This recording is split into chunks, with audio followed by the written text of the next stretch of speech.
Hey everyone, it's me! I just wanted to jump on here really quick and give you a short message about why consistency wins every time. We can get caught up in all kinds of different things, whether it's our work, whether it's our fitness goals, whether it's our relationship with God, our spouse, our family, our friends, and sometimes we can get caught up in these spurts of activity where we going 1,000 miles an hour and we're redoing so much. But then what happens is we burn out because we're not consistent. If we go back over our lives and look at the things that we've done consistently, those are the things that have yielded results. So, for me personally, I know that if I want to remain in shape, I need to be consistent with my diet and exercise. There's going to be times where I'm more active, I'm doing more volume in the gym, maybe I'm training for a bodybuilding competition, or I'm training for a marathon. There's going to be times where I'm less active, but overall, I need to be consistent with my diet and exercise in order to remain in shape. Same thing with my relationship with God.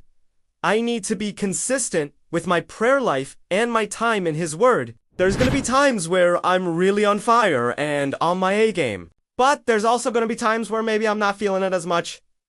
But I still need to be consistent in order to win. So many of us quit on the things that really matter most to us because we not consistent. We have to remember that Rome wasn't built in a day. It takes time to build something great, whether it's building your physique, or building your business, or building a relationship with God. It takes time. The one thing that I would challenge you to do today is to be consistent with whatever it is that you're redoing. You know, if you're working out right now, you're re-working out 3 days a week, and you want to increase that to 4 or 5 days a week, don't just jump into it. Don't try to do 5 days a week right away.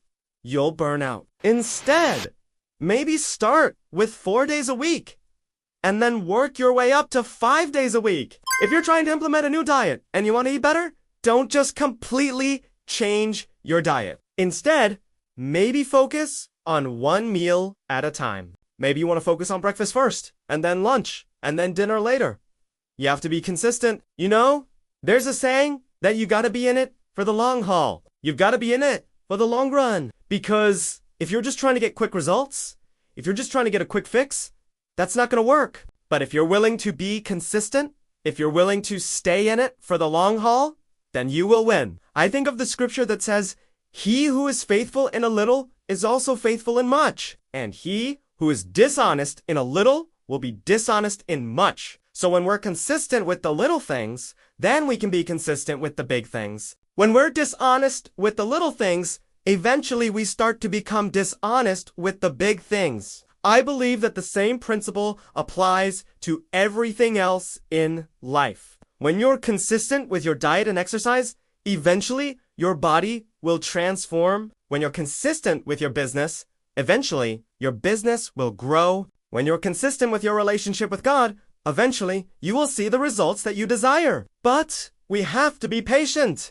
We have to be willing to stay in it for the long haul. So I just wanted to encourage you today to be consistent with whatever it is that you're redoing. If you're working towards a goal, if you have a dream that you're trying to pursue, then don't quit. Be consistent. Stay in it for the long haul because eventually you will win. All right, guys, thanks for watching this short video. I hope that it has been a blessing to you. If it has, make sure to like and subscribe. And until next time, thanks for watching.